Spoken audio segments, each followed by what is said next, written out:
Section 2, Guilds. For this section, the 3 questions you are answering are: what were guilds and why were they established? How did guilds help their members and the families of their members? And 3, suppose you have just been accepted as an apprentice to a stonemason. In the space, you will write a short letter to a friend describing what this means for you and what the next few years will be like as you try to become a master stonemason and a member of the guild. Medieval towns began as centers for trade, but they soon developed into places where goods were produced as well. Both trade and production were overseen by organizations called guilds.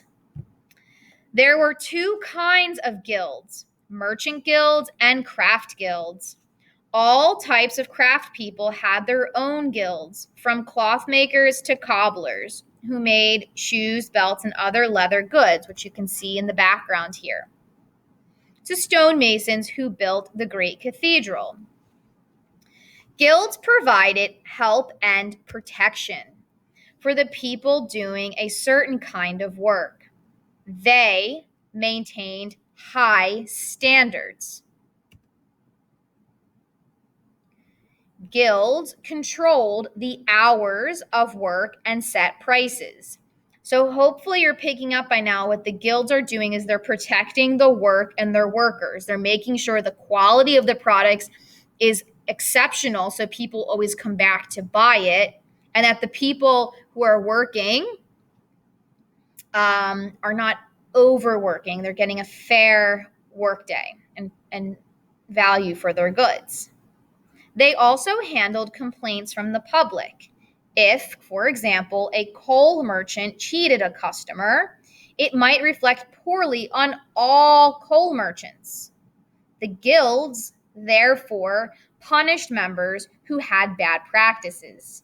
Think of guilds, it's an organization of people. It's a group of people in the same trade. Guild members paid their dues to their organization, which paid for the construction of guild halls and for guild fairs and festivals. Guilds also used the money to take care of members and their families who were sick and unable to work. So you pay your dues to the group, and with that money, you get things that you can all use. It was not easy to become a member of the guild. As you can probably think now, it sounds like there's a lot of benefits, but it's not easy to get there. Starting around the age of 12, a boy and sometimes a girl became an apprentice. An apprentice's parents signed an agreement with a master of the trade. So around your age now, your parents would say, okay, you're going to go off to become a stonemason or a cobbler or a blacksmith, whatever particular trade. The master agreed to shelter, feed, and train the apprentice.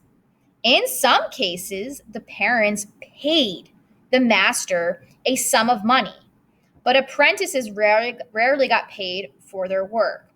So it's almost as if you went to a private school, but it was really a private school to learn a trade, but you didn't necessarily live at home. You went away and you lived wherever that may be. So you were constantly around the environment.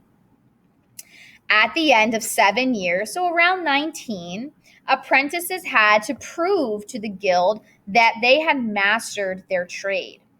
To do this, an apprentice produced a piece of work called a masterpiece. So it's like you're creating a portfolio for yourself, a collection, and then hopefully by all this time, you've really learned to master your craft.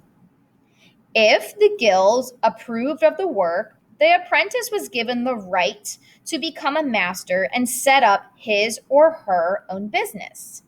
Setting up a business was expensive. However, a few people could afford to do it right away. Often, they became journeymen. The word journeyman does not refer to a journey, but comes from the French word journée, for day.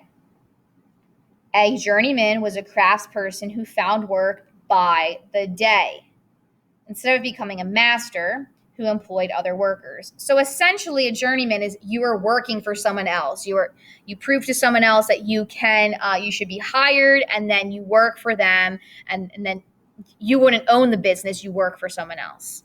But the goal is to eventually own your own business.